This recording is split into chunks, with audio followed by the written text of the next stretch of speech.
Good evening, and welcome to Tuesday Night Talks, where I talk about a topic every Tuesday night.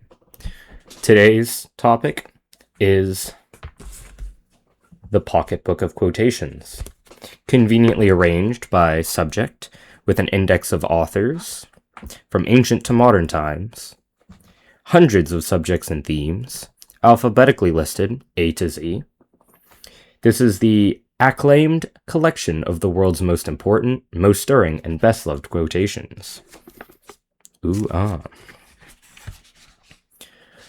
Pocket Book of Quotations will help you select an appropriate quotation on almost any subject, locate a quotation when you know the name of the author, discover the title of the book from which a quotation is taken, find the author's name when you already know the words in a quotation, and learn when the author was born and when he died. These and many other reference aids are yours when you use this compact and valuable book. This handy-dandy pocketbook was originally published in 1942 by Simon & Schuster, and I have the 1952 reprint. So that gives you a bit of context to the claim from ancient to modern times. By modern, not super modern. I first came into possession of this fine tome through retrieving it from the collection of my former literature teacher upon his retirement, and I suspect that its superb condition belies plenty of use. And the reason I'm saying this is because at the end of our year together, my literature teacher and I, he gave us an assignment, not necessarily literature related, but it was fitting toward the overall theme of the class. He had us come up with a 1-minute speech on a belief that we held, right? He called it a mantra, a motto, a code. He called it our credo. This would be my first real foray into the world of quotations. I knew the classics from famous speeches and age-old adages, and way too many pop culture one-liners, and plenty of passages from the Bible. But I now read quotes with a different perspective, right? Some to live by, right? That was my new goal. I had a blog where I would post workouts about the practices of a sport that I play. And it was a very slice of life thing, the happenings of the day, the workout, the drills. But I would also pick a quote that would have some relation to that day. But they were always retrospective, right? And it's easy to match memory to meaning, right? To look back, because hindsight is 20/20, right? Now I'm trying to find something with foresight for this assignment. So while others present in passages and proverbs, I elected to create my own quote, an Elberry original, you might say. The quote is as follows: "All a man's worth is his wit and his word." All right, I'll break it down for you.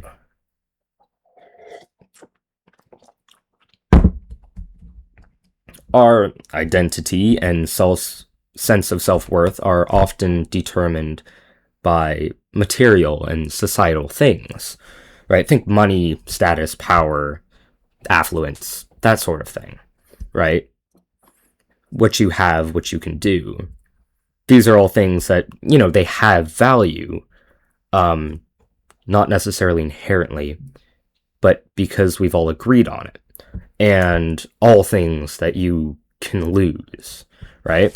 I wanted to separate those from your inalienable possessions, right? If you were to lose everything one day, What do you have to get back on your feet?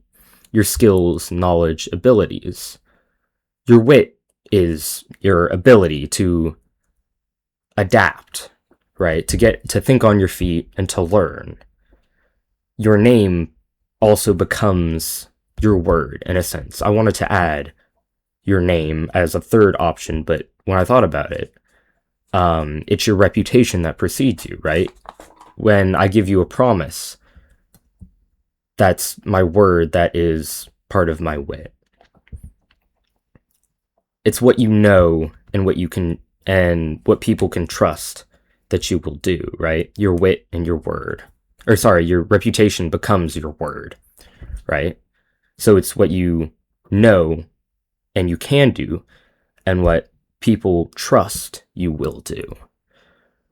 Debit and credit, if you will, right? What you have and what you will have. All right. I hope you found that quote analysis informative and entertaining. If I was you, I honestly wouldn't.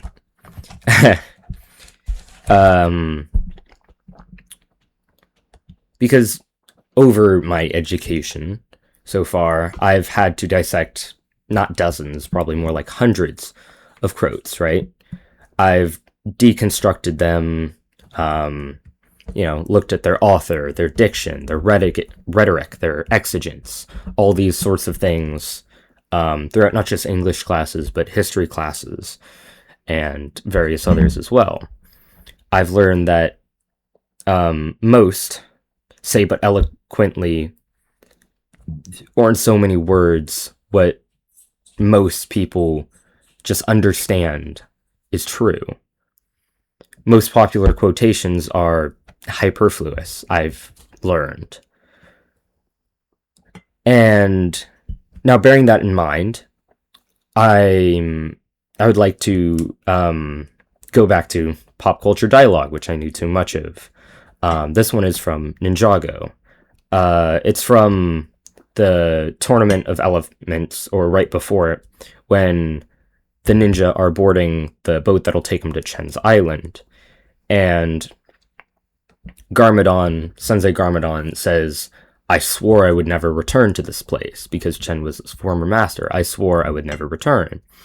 And Jay pipes up and says, you shouldn't swear. It's a sign of low verbal skills, of poor verbal skills. And kind of ironically, I'm using this quote and I'm applying it to quotes in general. I am partially of the opinion that using quotes is a sign of poor verbal skills. After analyzing all these hundreds of quotes, I've realized that most of them are kind of pointless. I said that earlier. And I'm inclined to say that defaulting to quotes as opposed to articulating an idea in your own words is, in a certain way, a sign of poor verbal skills. Now, that is not to say that I don't have some favorites. I have a bunch here on papers that I have written down and dozens and dozens more typed up. From whether it be pop culture or speeches and whatnot, I have one for every situation, right? What the heck? Every day for my blog, I would put out one quote. And I'm more inclined, after going through all these quotes, to think that when someone has the perfect quote for any situation, I'm more inclined to think that they are, one, a huge nerd, because who has all these quotes saved up in their head? And two, that they're not as smart as they present themselves to be.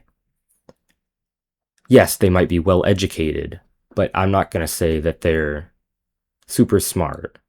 Now, well educated versus intelligent, that's a topic for next week. But using a quote when just plain English would suffice, I think, isn't necessarily the best way to go.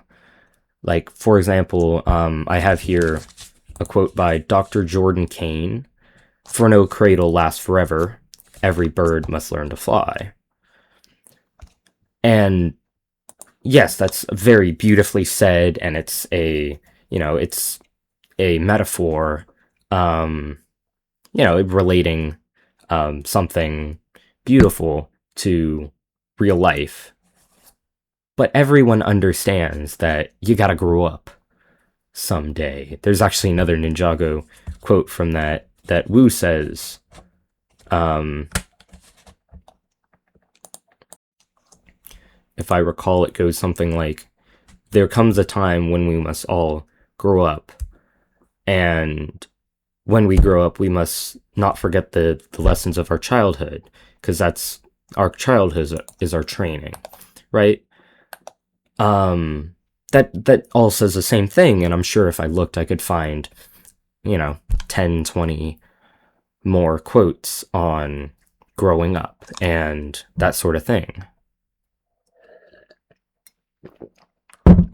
But I just never really understood why you would use someone else's words when you could, come up with the same thing yourself, right? If I'm gonna present a quote on, oh, I don't know, um, the duality of an event, right? For example, like, oh yeah, some things might be bad, but they can also be good, right? I could say that, and I could explain it, and I understand that concept, right? But if I were to say the quote by Jericho Brown, which I have here, "The thunder scares us even as the lightning helps us see," which is, it's again very well put, very eloquently worded, comparing a storm and the duality of a storm to a life event.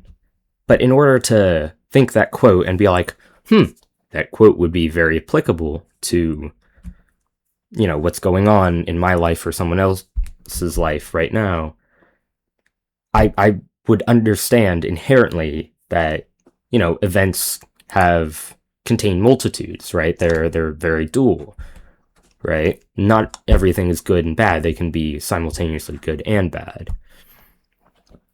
And, using a quote, especially if you can attribute it, that's not at all plagiarism, right? Because you're attributing it, and you're, just calling it to mind and saying, hey, right? And I understand that if you were to, pull out a quote from someone famous, someone influential, right? Like, your Mahatma Gandhis, your Dr. Martin Luther Kings, right?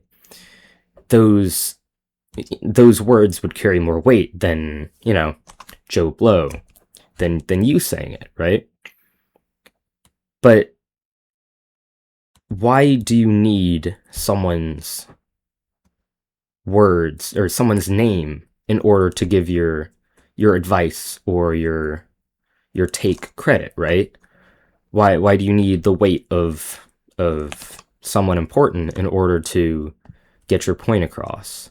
If you can't get your point across in your own words, I don't think not necessarily that you don't fully understand it, but I don't think your point is well enough formulated. Your idea isn't really well done. This is different than the idea of old sayings, right? For example, the pot calling the kettle black, right? That's a classic phrase. That's something that everyone knows, right? "Speak of the devil and he doth appear." Those sorts of things aren't the same, right? Because they're not really attributed to anyone, and when you say it, it automatically is understood what your point is, right?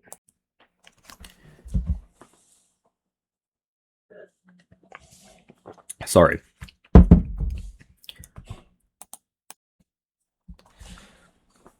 But when you're trying to express your ideas and you express them with someone else's words, were they your ideas? I mean, yes, you thought of the idea, you thought of the relation, you thought of its relevance, right? But even if you completely comprehend the quote, if you've broken it down and reviewed it and all these sorts of things like I've had to do, um, why couldn't you just say what you were thinking? I don't know, different strokes for different folks. There's a character in John Green's novel, Looking for Alaska. I quite enjoyed that book.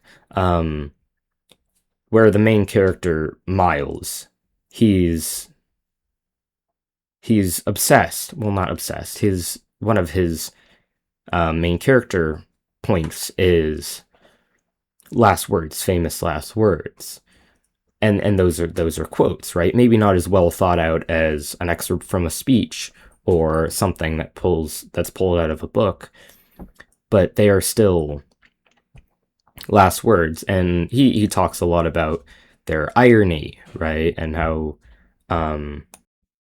so many of these were written down were, never meant to be anything, but then they're written down and they become phrases and that are passed around and things like that.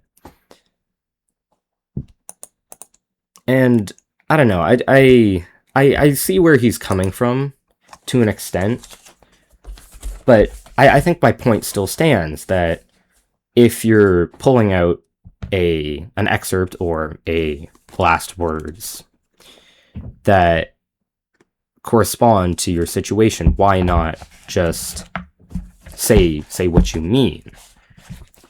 And are you really saying what you mean when you're quoting someone? Yes, it corresponds and it's relevant, but exactly? Does it exactly correspond? I don't know. That's another thing to talk about. I am going to sound like a bit of a hypocrite now because I have plenty of quotes that I love. Oh, another thing is things like these Latin phrases. A lot of them are Latin phrases. Mr. Literature, he quite enjoyed these Latin phrases. One of his favorites was carpe diem, right? Seize the day. He also liked sic parvis magna, sic parvis magna. Greatness from small things, right? What else? Dictum factum. That was another one. What's said is done. That's another thing that I have gripes with. Why pull out a Latin phrase or a phrase in some other language, especially a dead language like Latin? Holy cow. When you could say the translation and still get your point across, right? Why say palma non sine pulvere when you could just say dare to try, right? And dare to try sounds like its own phrase. That sounds better than palma non sine pulvere, right? It sounds like a brand slogan, like just do it, dare to try. I should start a brand. Pulling out a Latin phrase, yeah, I got off topic. Pulling out a Latin phrase, a phrase in a dead language, just makes you seem like more of a tryhard. Going back to earlier, it makes you seem like you're trying to be well educated, like you're trying to seem well educated, well informed, when you're actually doing the opposite. You come across as a tryhard. Look at me. I know all these phrases in Latin, right? I'm so well informed, but it's it comes across, at least to me, of course, at least to me, more like you're trying to convince us. You're trying very hard to convince us of that, of you being so well educated. I understand it to an extent because, again, I do have phrases that I love using. I have favorite quotes. But I don't know. Maybe it's just me. You end up coming across as more haughty, right? I don't know. All right. Here are some of my favorites. Uh, every time I see an adult on a bicycle, I no longer despair for the future of the human race. H.G. Wells. What else do I have? The only trouble with capitalism is capitalists. They're too damn greedy. Herbert Hoover. This is one that I've heard from in various forms, but the one I have is from Newt Scamander from Fantastic Beasts. My philosophy is that worrying means you suffer twice. Hmm. Um.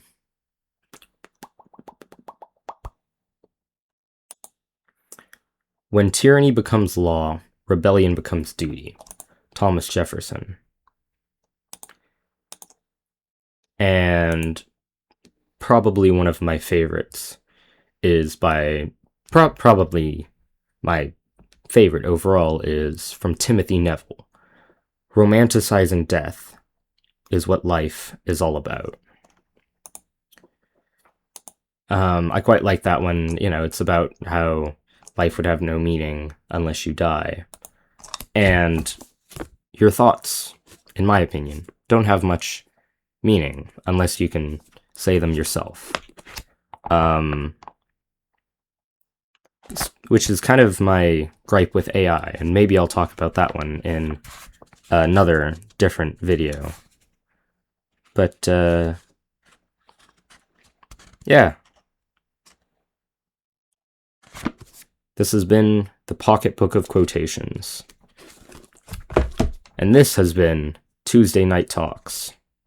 Good night.